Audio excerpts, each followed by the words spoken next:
I think we deserve better as the Republican Party and as the United States than a guy who's going to be convicted of felonies this April to be our nominee and to try to be our president. By a bunch of liberal Democrats that are trying to take him down because they fear him. No. Guess what? If Chris Christie was 53%, not by a bunch of liberal Democrats. They probably have your butt in the courtroom too. No, I'm not going to put up with you saying that. He's going to be convicted by Mark Meadows, a founder of the Freedom Caucus, and his chief of staff, who he called the next James Baker.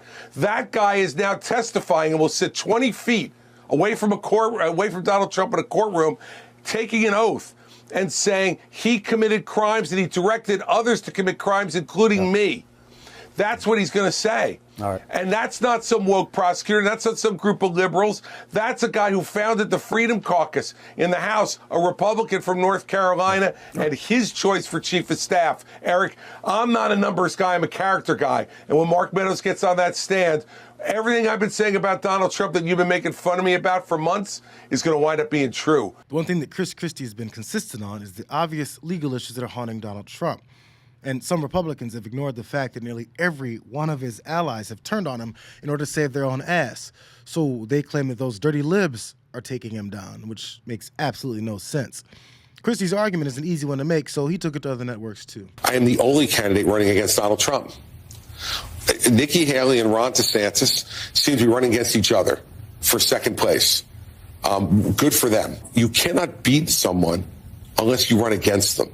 And the only path to the Republican nomination for president is not around Donald Trump or next to Donald Trump. It is through Donald Trump. And the fact is, I'm the only person who's willing to do that. I'm the only person with the guts and the experience to be able to do it. And you and I both know why Donald Trump's not on that debate stage. It's because I am. And after I've qualified now for this debate, that means I'll be in every other debate from here forward. We're going to find each other at some point. And I'm going to hold him to account for the fact that he is not fit to be president of the United States. He is unfit by his own conduct. And come this spring, Andrea, he's going to be convicted by a jury here in Washington. And you know who's going to convict him? Mark Meadows, who now has a cooperation agreement with the federal government. He's going to sit 20 feet from Donald Trump in a courtroom right down the street from where we are. And he's going to say Donald Trump committed crimes on his watch and that he lied starting on election night knowingly about the results of the election and instructed others, including Mark Meadows, to commit crimes to try to overturn the election. It's sad that Chris Christie and any other Republican that has decided to recognize reality and see that Jenna Ellis, Sidney Powell, Kenneth Chesebro, and Scott Hall have all spoken to authorities about how Trump led the charge to their own legal schemes against the country. And they're seen as liberals looking to take Trump down. It shows how deep the echo chamber is for MAGA, who only have moments of clarity that Trump is in deep trouble when someone like Chris Christie aggressively tells them the truth about the latest domino to fall, Mark Meadows. There's been reports. There's been a lot of scuttlebutt that Mark Meadows, former chief of staff to Trump, may have, at one point I read, may have worn a wire while he was chief of staff. I know Mark very well. You know Mark, you're good friends. I just don't believe any of this. Do you know anything about this? Has he turned on Trump? Can you tell us what you know? I don't, but I don't believe anything that gets written about from so many people in the mainstream press. I don't believe Mark would do that.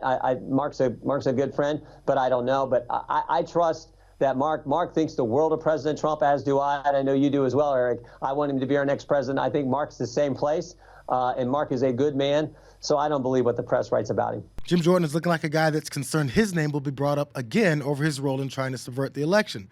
So his plan for addressing their savior's obvious legal issues is to plug his ears, shake his head, and make noises so that reality won't ever enter his brain. Their determination of whether or not Mark Meadows is a good guy is if he didn't turn on Trump or if he'll testify against him. And these guys rail on criminals daily. Then they go on TV to openly defend a guy that's being shown to be a mobster-style criminal. And even though he's run into cameras every time more bad news strikes, he doesn't realize that it only makes it look worse to people that aren't traitors. Well,